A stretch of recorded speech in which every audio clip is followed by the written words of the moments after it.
So by a show of hands, who here has clients? You might have dozens, hundreds, or even thousands of clients. They can be categorized in 5 to 10 categories. We're not going to go through all of them now, but if you categorize your clients, you'll be able to better predict their questions and have answers in advance so you're not getting caught off guard, right? Here's one client, and if you have this kind of client, give me an amen. This is the tire kicker. There. The first question is, how much does it cost? How much do you charge, right? Yeah. And we want to say, give them a price, or we say it depends. And then we start stumbling. Well, it depends on what? Well, I mean, what are you looking for? Cadillac or Pinto, right? Do they still have Pintos? Now I'm dating myself. Yeah. But then, if you give them a price, they go, wow, that's super expensive. That's too much. I don't know if I can afford that. Then you start answering an objection that you shouldn't be answering because they don't know the benefit of your service yet. So for the tire kickers, I like to put it back on them. What is it that you're looking for? Have you done this before? Have you bought one before? You have? How much did you pay? How did that work out for you? Oh, it didn't work out very well.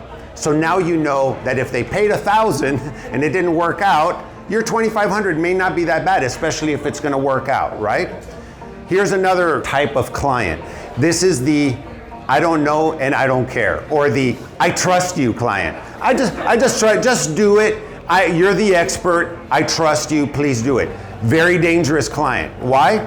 Because they have expectations. They're just not sharing them with you. And until you get it done is when they come back and like, God, that's not really what I was looking for.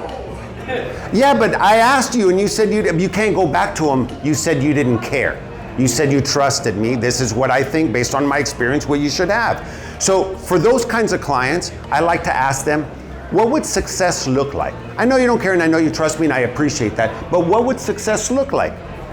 Oh, well, you know, if I could get 50 more leads, if I could get an air conditioning that really cools my entire house plus my garage, that would be success. Now you kind of have an idea, right? So I said we're not going to go through all of them, but one of my favorites is not to have as a client, but one of my favorites to identify is the micromanager.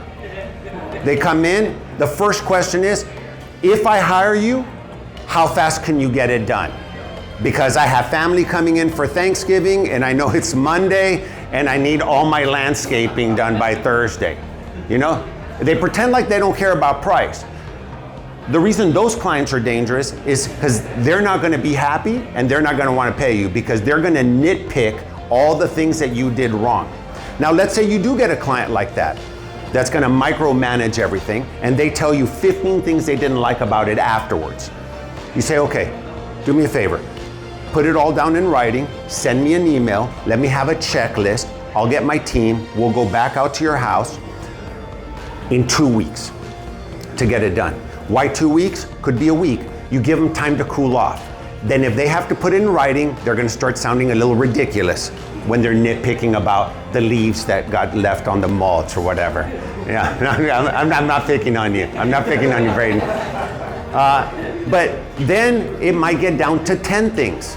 And then of those 10 things, 2 weeks from now, when you show up with your team, it might be that only 5 of them you're responsible for because 5 of them were already bad. See, before you got there. And now you only have to handle those things. And you know that that's not an ideal client, so you don't want more of those, so you don't ask those clients for referrals.